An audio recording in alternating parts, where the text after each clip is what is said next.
আসসালামু আলাইকুম রহমতুল্লাহি অবরাকাত। সম্মানিত দিনী ভাই বোনেরা, আপনারা কেমন আছেন? দেশ ও দেশের বাইরে থেকে যারা আমার এই ভিডিওটি দেখতেছেন, কোরআনিক শিফা ইউটিউব চ্যানেল পক্ষ থেকে আপনাদেরকে অভিনন্দন।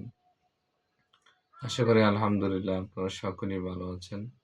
আপনাদের দোয়ায় আলহামদুলিল্লাহ আমিও ভালো আছি। তো আজকে আমি আপনাদের সামনে রোগীর শরীরে জিনকে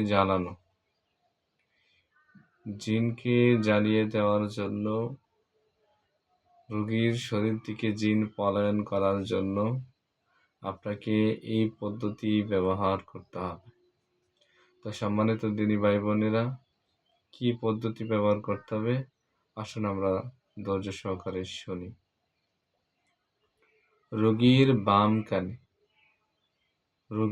বাম কানে 7 বার আজান দিতে হবে। ফজরের আজান দিতে হবে। রোগীর বাম কানে ফজরের আজান 7 বার দিতে হবে।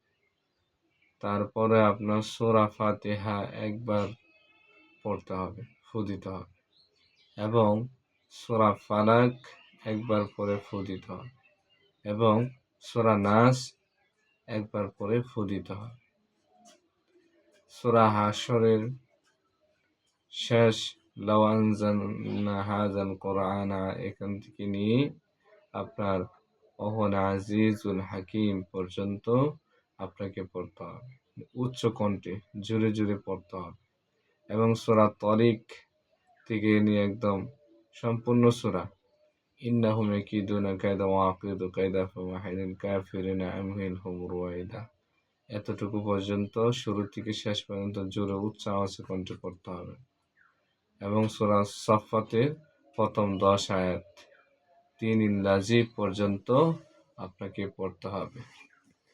এই যে আয়াতগুলো বললাম, যে সূরাগুলো পড়লাম, সূরার অংশগুলো বললাম, ওইগুলো আপনাকে উচ্চ কণ্ঠে জোরে যখন তেলাওয়াত করবেন, রোগীর শরীর থেকে জিন পলায়ন করতে বাধ্য হবে, এবং কি যদি না যায় জিন চলে যাবে ইনশাআল্লাহ।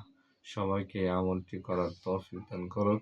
যারা আমার চ্যানেলটি সাবস্ক্রাইব করেননি, আপনারা চ্যানেলটি সাবস্ক্রাইব করে পাশে থাকুন। আসসালামু আলাইকুম রহমতুল্লাহি ওয়া বারাকাতুহু।